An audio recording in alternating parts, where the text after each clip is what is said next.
Bienvenidos al curso Filosofía en 10 minutos. Grandes ideas simplificadas. Soy Héctor Gil, tu profesor de filosofía, y hoy vamos a ver a Aristóteles, el camino hacia la felicidad. Este es un tema importantísimo porque, dada mi profesión de terapeuta, veo que el sufrimiento humano es muy grande y quizá en la época actual vaya en aumento, puesto que hay mucha confusión, desorden, ansiedad, depresión. Y todos los seres humanos buscamos la felicidad de forma natural. En este vídeo Aristóteles nos va a recordar cómo llegar a la felicidad, a la salud interior, puesto que él nos va a proponer lo que se llama eudaimonía, que es algo así como una felicidad profunda, sincera, duradera y auténticamente humana. Aristóteles se plantea: primero, ¿todos los seres humanos buscan la felicidad, sí o no? Y dice que sí, porque todos los seres humanos se levantan, se esfuerzan, trabajan, buscan, luchan, compiten, a veces por dinero, por fama, por placer, por seguridad, por sentirse amados, queridos, por pertenecer. Pero Aristóteles se pregunta: ¿acaso eso da la felicidad a los seres humanos? Y la respuesta es no. Él descubre que todo el mundo busca aquello que le falta. El sediento busca agua, el hambriento busca comida, el que se siente pobre o débil busca riqueza o fortaleza. Entonces concluye que todo ser humano busca aquello que le falta, aquello que le completa, pero siempre que lo encuentra se satisface momentáneamente, pero no profundamente. Por eso el hambriento, después de comerse un bocadillo, vuelve otra vez a un estado de infelicidad o de insatisfacción que le hace seguir buscando, seguir sufriendo. Y por eso Aristóteles se pregunta: ¿pero acaso hay un tipo de felicidad que sea duradera, que sea para siempre, que sea una felicidad permanente, propiamente humana y que podamos conquistarla y lograrla de una vez por todas? Entonces Aristóteles se hace la siguiente pregunta: ¿qué es lo que le da la felicidad a las piedras, a los minerales? Bueno, pues que nadie los moleste, que nadie los toque. A través de millones de años se transforman en metales preciosos o en piedras preciosas, ordenando sus moléculas. Los vegetales, que nadie los moleste, que tengan un poco de aire, de humedad, de agua, un espacio para crecer. Y los animales, ¿qué es aquello que les hace felices? Pues les hace feliz poderse reproducir, sobrevivir, comer, beber, tener un territorio y tener a sus congéneres para tener a sus propias crías. Pero el ser humano es feliz con esa felicidad de las piedras, de las plantas y de los animales. Y la respuesta evidentemente es no. Por eso, cuidado, no te dejes engañar. Siempre nos venden una felicidad de animales o de plantas, pero nosotros no somos ni animales ni plantas. Entonces Aristóteles se pregunta: ¿y qué es aquello que nos hace humanos, que nos hace propiamente humanos? Bien, aquello que nos hace seres humanos es la razón, la conciencia. O digamos que los animales piensan y reflexionan, pero el ser humano tiene autorreflexión, autoconciencia. Por lo tanto, la felicidad propia de los seres humanos tendrá que radicar en ese distintivo, en aquello que nos hace humanos.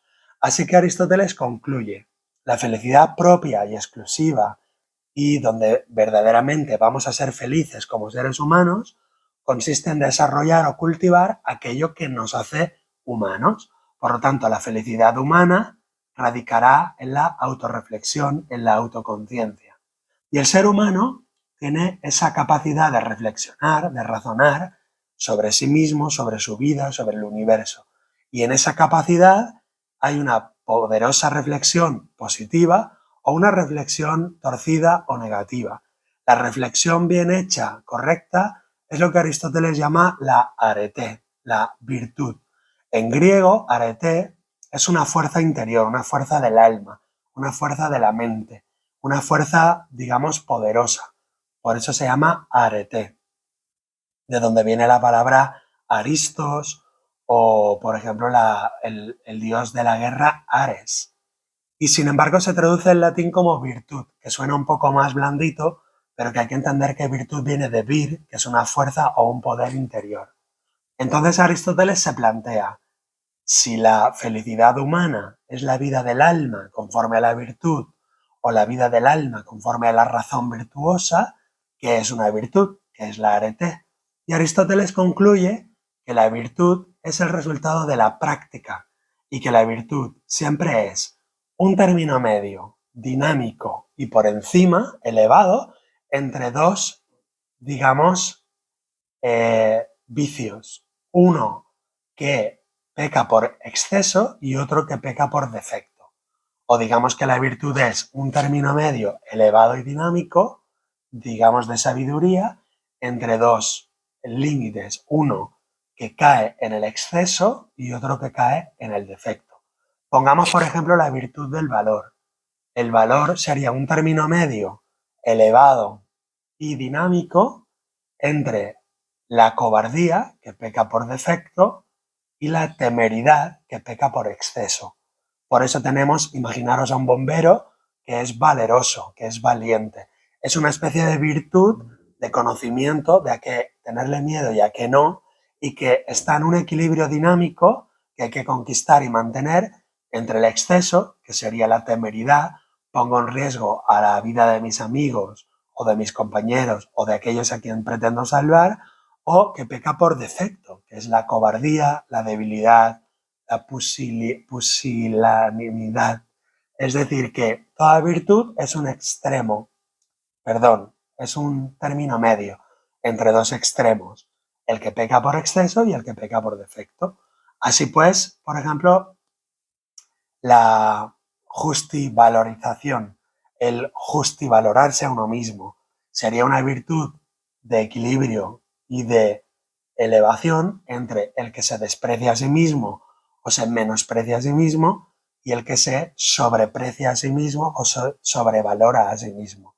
Así que te voy a dejar hoy 2 ejercicios para que logres tu felicidad más profunda, que Aristóteles le llama eudaimonía. Y la eudaimonía es una felicidad profunda, propiamente humana, que todos los humanos pueden conseguir disfrutar y alcanzar, pero que va a depender de la práctica, porque la felicidad o eudaimonía es el resultado de la vida del alma conforme a la virtud. Y la virtud, concluye Aristóteles, es dependiente de la práctica. Es decir, ¿cómo llega una persona justa a ser justa? A través de la práctica de la virtud de la justicia. ¿Cómo una persona valiente llega a ser valiente? A través de la práctica de la virtud del valor. Por lo tanto, Aristóteles es un gran pedagogo y un gran liberador de los seres humanos, porque nos libera de pensar que es buena suerte o que es mala suerte, que la felicidad o la infelicidad depende de otros o de la buena o de la mala suerte. Incluso Aristóteles nos libera, digamos, de las creencias religiosas o de los dioses o de los mitos, en el sentido que ningún dios o diosa te puede dar la felicidad, la eudaimonía, sino que Aristóteles, siguiendo la línea de Platón y de Sócrates, nos propone una libertad que depende única y exclusivamente de nosotros mismos. Por lo tanto, nos propone una autarquía, una libertad que depende única y exclusivamente de ti mismo y de ti misma. Por lo tanto, si tú desarrollas la virtud y la vida del alma conforme a la virtud, vas a ser auténticamente, libremente eudaimónico o feliz. Por lo tanto, el ejercicio de hoy es: haz una lista de tus virtudes y pon el extremo que peca por defecto y el extremo que peca por exceso. Y encuentra la virtud en término medio entre esos dos extremos. Por ejemplo, en el valor ya hemos dicho que un exceso es la temeridad y otro es la cobardía. En la generosidad, ¿cuál es el exceso y cuál es el defecto? O en la justicia, ¿cuál es el exceso y cuál es el defecto? O en la autoestima, ¿cuál es el exceso y cuál es el defecto? Así que haz una lista de virtudes y apunta el exceso y el defecto. Y el último ejercicio y segundo ejercicio que te planteamos hoy es: haz un dibujo, un mapa de tu vida y pon las diferentes áreas de tu vida. Por ejemplo, el área de la salud, el área de cuidar del cuerpo, deporte o higiene, el área de las amistades, amigos, el área del trabajo, el mundo laboral, el área de la familia. Entonces dibuja ese plano, ese mapa de tu personalidad y busca qué virtudes necesitas en cada lugar para poder desarrollar una vida plena y feliz. Y no olvides que el viejo Aristóteles dice que todo depende de la práctica. Un abrazo y hasta el próximo curso.